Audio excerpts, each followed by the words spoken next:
O Jornal DR1, Viajando com Santos Dumont. Eu convido você, vem viajar com a gente, vocês vão adorar saber mais um pouquinho sobre essa pessoa que fez tanto pelo Brasil, pela aviação. E aqui hoje, com um especialista, o professor, o doutor Rolf. Muito legal, gente, imperdível. Vem comigo. Temos agora a palestra Ícaro Chega à Lua, reminiscências do primeiro centenário do nascimento de Santos Dumont, a ser ministrada pelo nosso confrade, professor Rolf. Então, o tema é Ícaro Chega à Lua, e aí voltar um pouco o olhar lá para a última grande comemoração de Santos Dumont, que é o centenário do nascimento dele. Então, reminiscências do primeiro centenário de nascimento de Santos Dumont. O Ícaro, não é, tão logo se vê no ar, livre, leve e solto, ele se sente à vontade para sair voando cada vez mais e mais e mais alto. Quando ele vai voando cada vez mais e mais alto, as penas eram coladas com cera, ele vai se aproximando do sol, e a cera, diante do calor, ela derrete. Né? Então, quando ela derrete, então as asas desmontam, se desfazem, e ele cai, né, direto no solo. Né? Então, essa é uma pintura do século XVII, de um autor barroco, depois o Rubens vai se inspirar nele também, em que a gente tem o Dédalo vendo o filho caindo, né, com as asas em desalinho, sem poder fazer nada, e ele, então, em direção... O Jornal DR1 está tendo o prazer de aprender sobre a vida de Santos Dumont. Muito legal aqui no Instituto de Geografia e História Militar do Brasil, no centro do Rio de Janeiro. Muito bacana. Dia do Aviador. Que é Dia do Aviador por quê? Primeiro voo do 14 bis. Né? Quer dizer, então, em 23 de outubro, depois de meses em que Santos Dumont vai tendo cuidado ele abandona o uso do dirigível, ele começa a trabalhar cada vez mais no mais pesado que o ar. No início, com o dirigível acoplado. O Jornal DR1, Viajando com Santos Dumont. Eu convido você, vem viajar com a gente, vocês vão adorar saber mais um pouquinho sobre essa pessoa que fez tanto pelo Brasil, pela aviação. E aqui hoje, com um especialista, o professor, o doutor Rolf. Muito legal, gente, imperdível. Vem comigo. Em novembro, que oficialmente, em 6 de novembro, é que ele vai participar, então, do concurso, que você tinha não só que voar, mas quem alcançava a maior distância para poder receber o prêmio ali, que estava oferecido para quem obtivesse sucesso nessa empreitada. Então, 23 de outubro e 6 de novembro são duas datas muito importantes, porque 23 de outubro é quando ele de fato consegue, tem a realização, porque ela levanta voo, né, mesmo que baixo, mas ela levanta um voo, pode até ser um voo de galinha, mas era um voo que mostrou que era possível, que bastava acertar, melhorar. Né? E em 6 de novembro, que tem, então, na presença de juízes, tem até um concorrente que também pleiteava a mesma realização, só que quem vai ter o sucesso será o Santos Dumont. E aí eu busquei na internet algumas imagens, já que estamos, então, um dia depois do 23 de outubro, então tentar recuperar momentos, né, de 1906 sobre essa realização. E aí tem, portanto, um primeiro vídeo. Se atualmente a humanidade se surpreende com o avanço da tecnologia, imagine como as pessoas ficaram em 1906, quando Santos Dumont conseguiu fazer o 14 bis voar por uma distância de 60 metros em 7 segundos. Bem, antes da primeira decolagem do 14 bis, Santos Dumont fez diversos testes. Inicialmente, o aeroplano foi construído por um balão acoplado a ele. O objetivo era reduzir o peso do aeroplano e facilitar a decolagem. Porém, ao usar o balão de número 14, Santos Dumont percebeu que o equipamento gerava muito atraso e comprometia a velocidade. Ao retirar o equipamento, ele chamou o avião de 14 bis, fazendo referência ao balão de número 14. No dia 23 de outubro de 1906, em Paris, Santos Dumont conseguiu sua façanha. Meses depois, o 14 bis entrou para a história mais uma vez, percorrendo 220 metros em 21 segundos e estabelecendo o recorde de distância da época. O jornal DR1 vai ter imenso prazer de conversar com o palestrante dessa tarde, o professor Dr. Rolf. Olá, tudo bem? Tudo bom. Por que Santos Dumont? Santos Dumont porque estamos celebrando também neste ano os 150 anos, não mais 100, mas 150 anos do nascimento de Santos Dumont. E por que você resolveu pesquisar tanto sobre a vida dele? A história de vida dele, né, é de um brasileiro que envolve a gente, né, pelas realizações, pelo modo de ser. Então, independente de qualquer coisa, né, eu penso que conhecer Santos Dumont, a gente ganha muito com isso.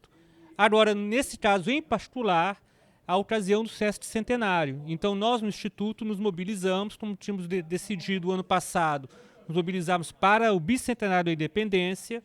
As efemérides, elas ajudam a gente como marcos, referências, para que a gente possa relembrar que as coisas são fundamentais e passá-las adiante. Então, neste ano, os 150 anos do nascimento, então, mobilizou todos nós no Instituto para cada um, né, trabalhando algum aspecto, alguma dimensão, pudesse trazer a público algo sobre Santos Dumont. Ele é professor de História, né, gente? A gente está no Instituto de Geografia e História Militar do Brasil. Então, ninguém melhor do que ele para fazer essa aula de história que a gente teve aqui hoje. Como eu aprendi sobre Santos Dumont, adorei. Vocês sabiam que dia 23 de outubro... Não, é o dia do aviador. É, o dia do aviador. Dia 23 de outubro, que foi ontem, é o dia do aviador. É o dia do aviador, que é justamente o dia que, pela primeira vez, uma aeronave mais pesada que o ar teve sucesso, né? Levantou o voo. Então, isso foi em 23 de outubro de 1906. Bis. É o 14 bis, o nosso 14 bis.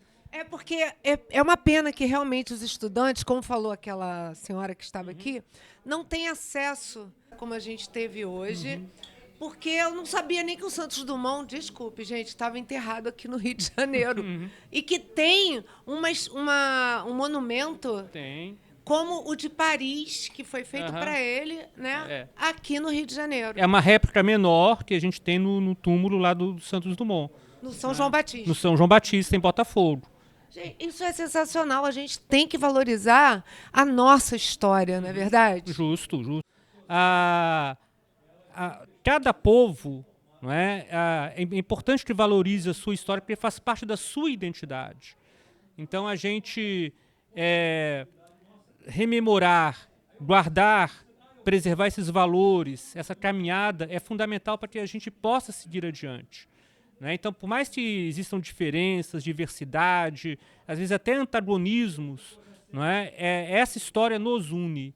E a gente, qualquer povo, para ter uma presença forte dentro do cenário mundial, internacional, antes de tudo, valorizar a sua própria história. Né? Quer dizer, então, esse conhecimento, desde os miudinhos até mais adiante, é muito importante que isso seja sempre passado à frente. Com certeza. Eu queria mostrar para vocês um livro que eu ganhei. O professor escreveu, participou desse ano passado, que foi comemorado o bicentenário da independência. E aqui foram compilados vários artigos. Que antes de serem artigos foram palestras.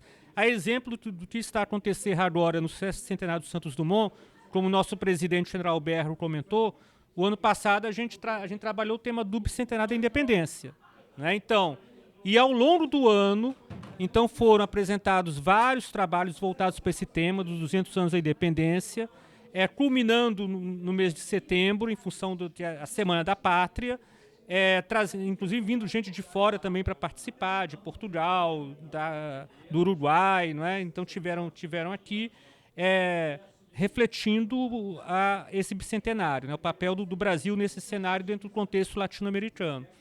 Então, o resultado foi essa obra, é uma obra coletiva, tem os trabalhos de todos nós que apresentamos ao longo desse ano. Então, vários dos que estavam aqui hoje estão ali na obra também como autores, né? O Coronel Rafael, o Coronel Cláudio, o Daniel Matarroque, né? Eu mesmo. Então, a gente está ali presente. Quem está também do outro lado ali também, o nosso general Berro também é o primeiro artigo, é o presidente do Instituto. Então, vale muito a pena. Este livro Ele, inclusive, para quem desejar, como eu comentei, está em PDF na página do Instituto. Né? Então, o Instituto tem um site, o igmb.org.br, que é do Instituto de Geografia e História Militar do Brasil, a sigla, e quem desejar pode baixar também em PDF gratuito, porque o conhecimento é para que todos tenham.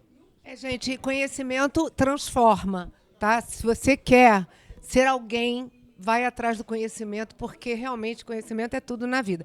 E aguardem, porque eu acho que esse ano, que também está sendo comemorado Santos Dumont, vai ter um livro também, não vai? Tem um livro, a gente vai buscar todas essas palestras, vamos, da mesma forma, reuni-las e depois ir atrás da publicação desse livro também. Eu vou querer, tá, gente? Falta. Se compromete. Pronto. Muito obrigada, professora. Adorei. E parabéns, foi sensacional. Muito obrigado, muito obrigado. Depois dessa palestra maravilhosa, dessa conversa aqui com o professor, vocês vão assistir um vídeo que conta toda essa história. É com você, produção.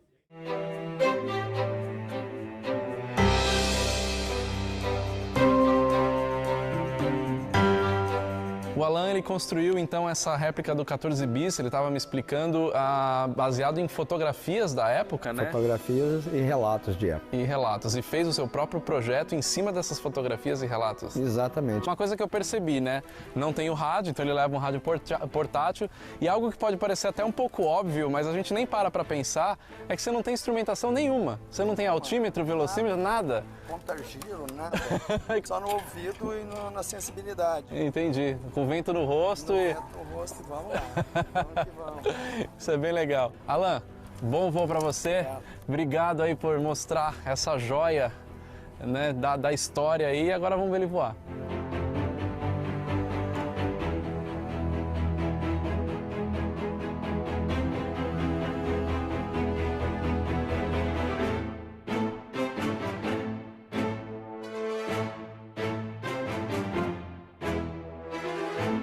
Vamos conversar agora com o Coronel Cláudio, ele que é secretário do Instituto de Geografia e História Militar do Brasil. Acertei tudo? Com certeza. Oh, meu Deus, que bom. Então, Coronel, me diz, que coisa mais linda que foi essa palestra e tem mais palestra vindo por aí? Como é que acontecem esses eventos aqui? O nosso instituto ele foi fundado em 1936 e é o órgão oficial brasileiro credenciado na Comissão Internacional de História Militar.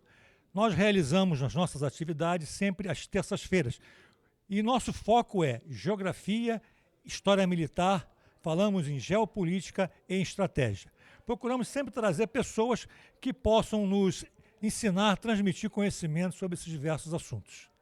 É isso, gente. Olha, vale a pena, porque conhecimento é tudo. O que eu aprendi hoje, eu não aprendi em todos os meus anos de escola, por incrível que pareça, porque é uma palestra mais específica sobre Santos Dumont. Então, eu acredito que vocês tragam também palestrantes com assuntos mais específicos. Sim, com certeza. Nós tivemos aqui o Dr. Ives Gandara. Né? Ele fez uma palestra, ele como já tem certa dificuldade de se locomover, ele fez pela internet, falando sobre diversos assuntos jurídicos. Tivemos aqui também a professora Mério Del Priori. E na época, então, ela lotou o auditório. Ela não foi nem aqui, foi na outra sede que nós tínhamos. A presença foi pessoas para assisti-la, a ouvir os conhecimentos dela. E nós estamos tentando trazer, já há algum tempo, o jornalista Alexandre Garcia. Estamos tentando, mas a agenda dele é muito lotada. Ele vem ao Rio de Janeiro para ver as filhas e as netas, mas quem sabe se em 2024 a gente não consegue trazê-lo aqui, ou se ele vê essa reportagem, quem sabe...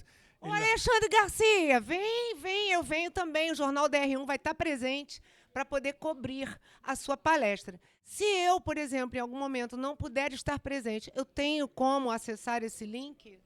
Sim, nós informamos, nós temos um grupo que nós chamamos de convidados de HMB. São as pessoas que vêm assistir as palestras, na relação de convidados, eles colocam o telefone ou colocam o e-mail. Nós inserimos eles nas nossas relações e enviamos o convite. No convite tem o link, né? O link. E tem até, no caso, a senha, quando é o caso. E as pessoas que nos procurarem, não estiverem nessa relação, pode ligar para a gente. Ou então, melhor ainda, acessar o nosso site, que é www.ighmb.org.br, e lá tem os nossos contatos. É só entrar em contato conosco e nós disponibilizamos. Além de que nós temos no YouTube e temos o Instagram, ainda não saiu ainda, mas vai sair o Instagram ainda. E o voo foi fotografado, filmado, tinha 1.000 testemunhas. Que mais? Foi lavrada uma ata pelo Aeroclube da França, dizendo que aquele foi o primeiro voo mecânico. Hoje a gente chama mais pesado que o ar, na época eles chamavam de voo mecânico, né? E os irmãos Wright, o primeiro voo deles, que teria sido, né, em 17 de dezembro de 1903, numa praia americana, na Carolina, chamada Kitty Hawk. Hoje tem outro nome a cidade, mas naquele tempo era Kitty Hawk. O voo foi sigiloso, né? Teve 5 testemunhas. Tem um autor, o Sodré, que fala que dessas 5, 2 trabalhavam para os irmãos Wright. Então não eram testemunhas e outra eram fotógrafas totalmente isentas, né? E tem outra coisa, o avião dos irmãos Wright não se levava por meios próprios. Ele tinha 3 maneiras de se levar.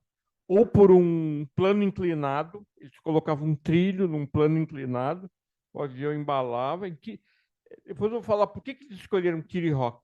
Ele embalava e voava. Outra maneira é quando o vento estava muito forte, de proa, vento de frente, aí eles montavam o trilho na direção do vento e ele voava com esse apoio do vento.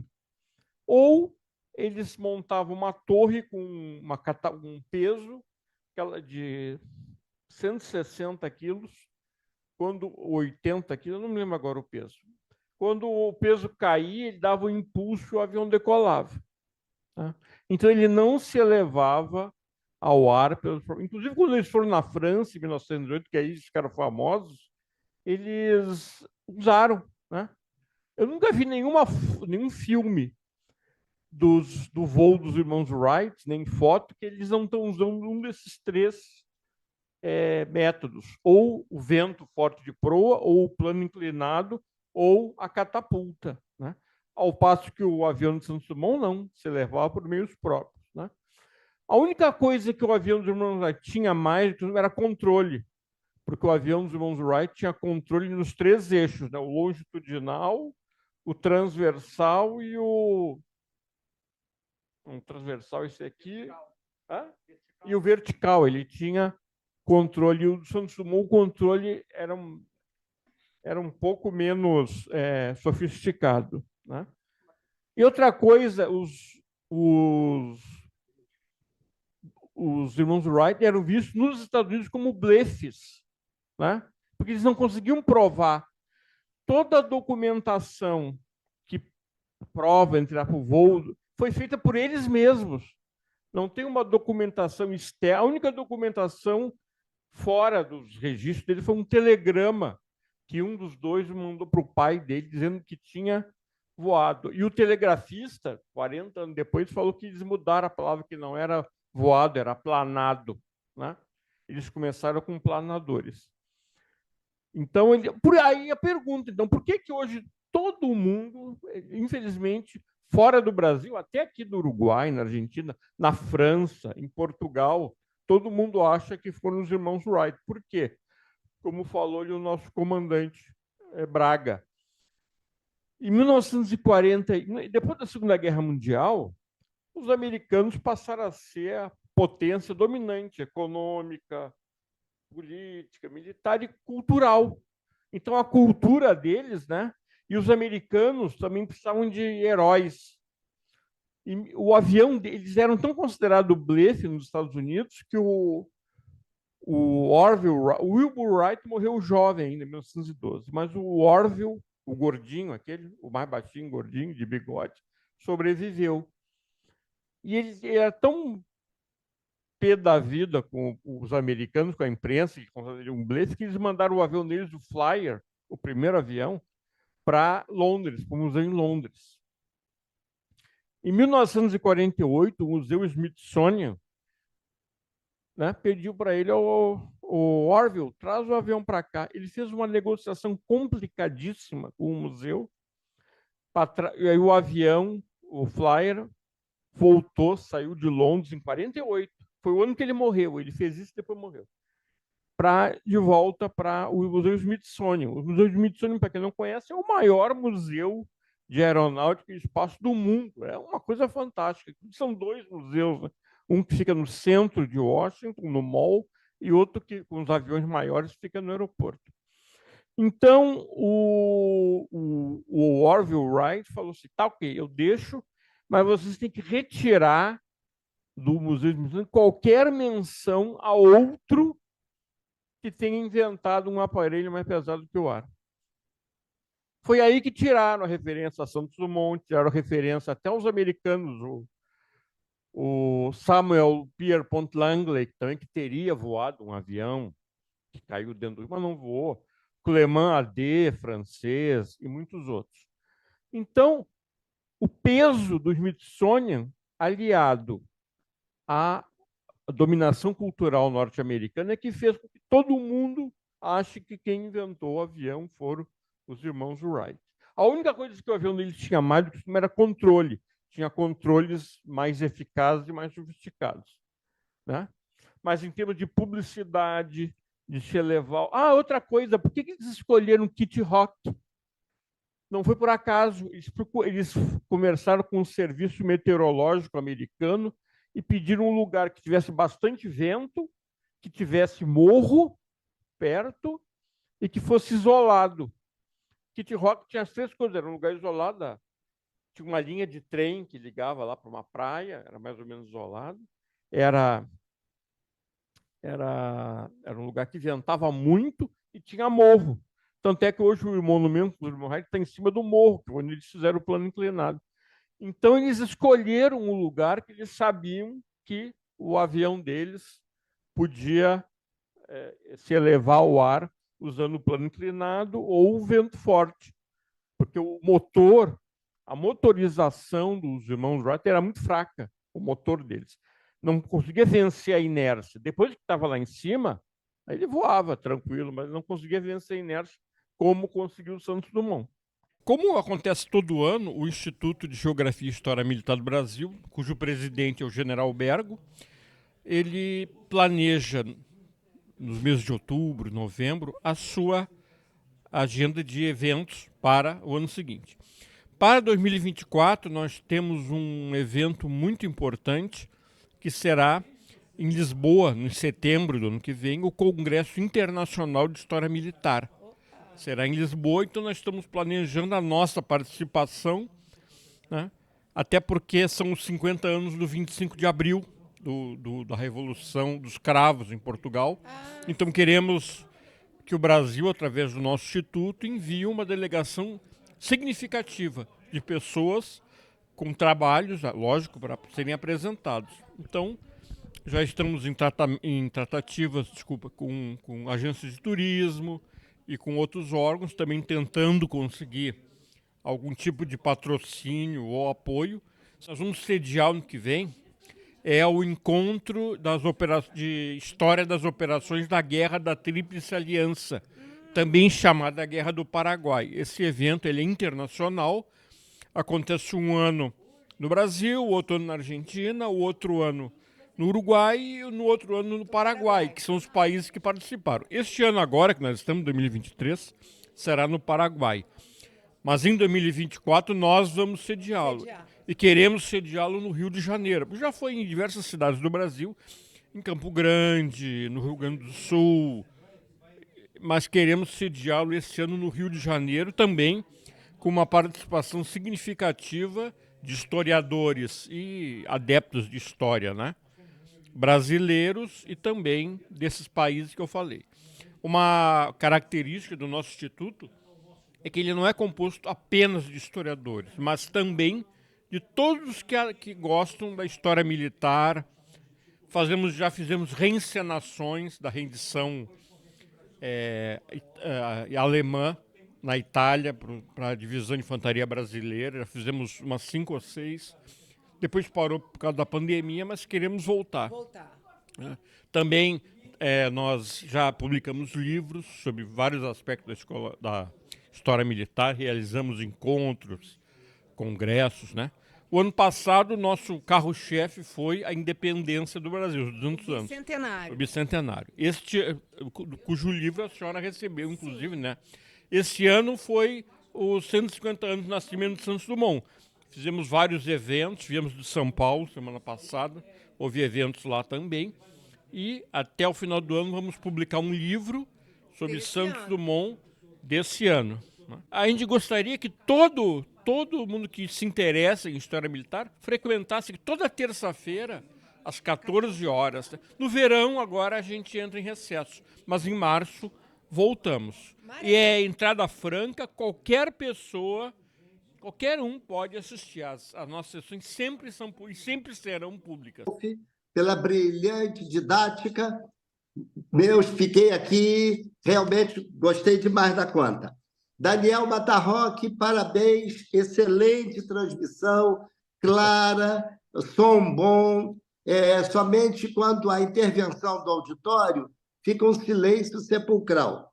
E também parabenizar o Clube Militar, da pessoa aí do General Sérgio, se ainda estiver, por nos oportunizar esse auditório e essa excelência de transmissão.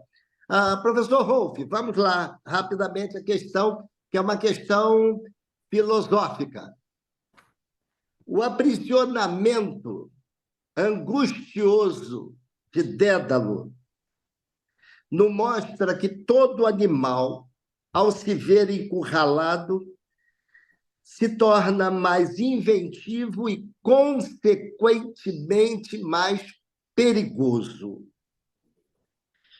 Nas guerras deve haver um limite de tensão, um limite de encurralamento.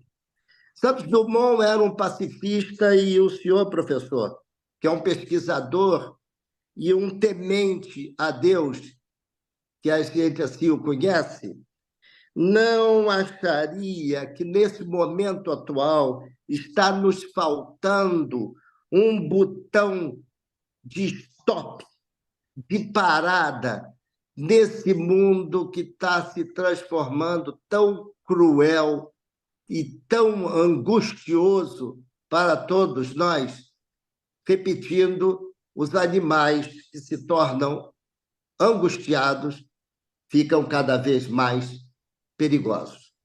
Eu quero ouvir a afirmação do professor, que é, acima de tudo, um grande cristão. Muito obrigado. Obrigado, confrade professor Amoedo. Próximo debatedor, o nosso confrade, engenheiro Pedro Bergo. Boa tarde, professor Rolf. Boa tarde a todos os confrades e confreiras. Quero parabenizá-lo pela excelente palestra, e eu costumo dizer que toda palestra aqui, para mim, é uma aula, né? A gente está sempre aprendendo algo. O senhor mostrou uma série de homenagens no final, moedas, selos, né? Comemorativas do centenário, e uma delas suscitou a data do dia 20 de julho.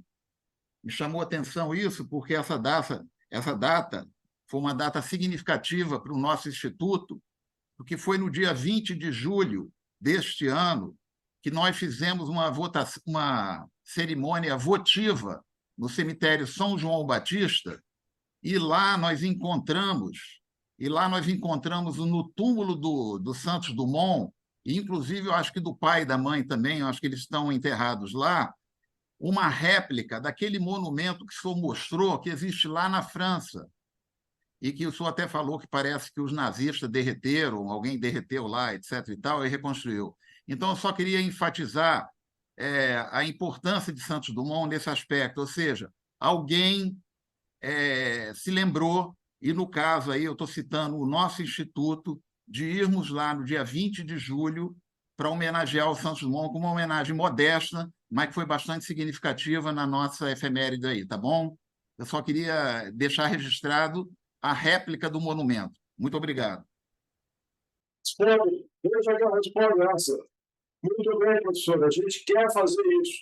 É o nosso sonho. Nós estamos procurando difundir nós anunciamos as nossas realizações. Esse projeto do Santos Dumont é um projeto feito já em continuação ao que nós fizemos no ano passado. Nós editamos livros, nós vamos às escolas fazer palestras, claro, sempre quando possível. Então, nós contamos com todos os apoios que nos sejam dados.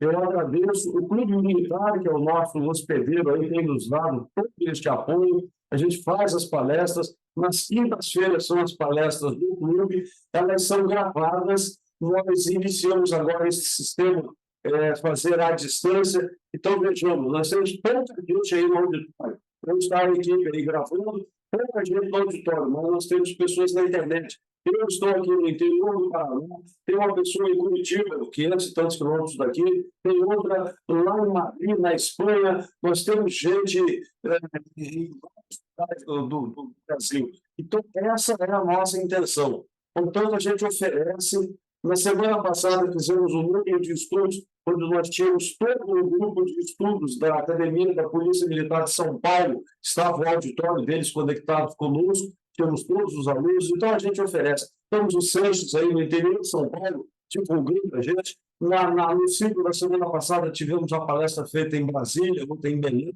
Então a gente vai fazer o que a gente pode. Estamos às ordens, gravamos as nossas palestras e sempre quando possível a gente vai às escolas ou vamos fazer, estamos às ordens, tá bom? Um grande abraço, muito obrigado, e dessa forma nós damos por encerrada a nossa... Parabéns a todos, muito obrigado, até a próxima. Tudo que aconteceu aqui no Instituto de Geografia e História Militar do Brasil sobre a vida de Santos Dumont. Eu aqui, você aí. Nós dois juntinhos. E é isso. Jornal DR1. Sua cidade, seu jornal. Compromisso com a verdade.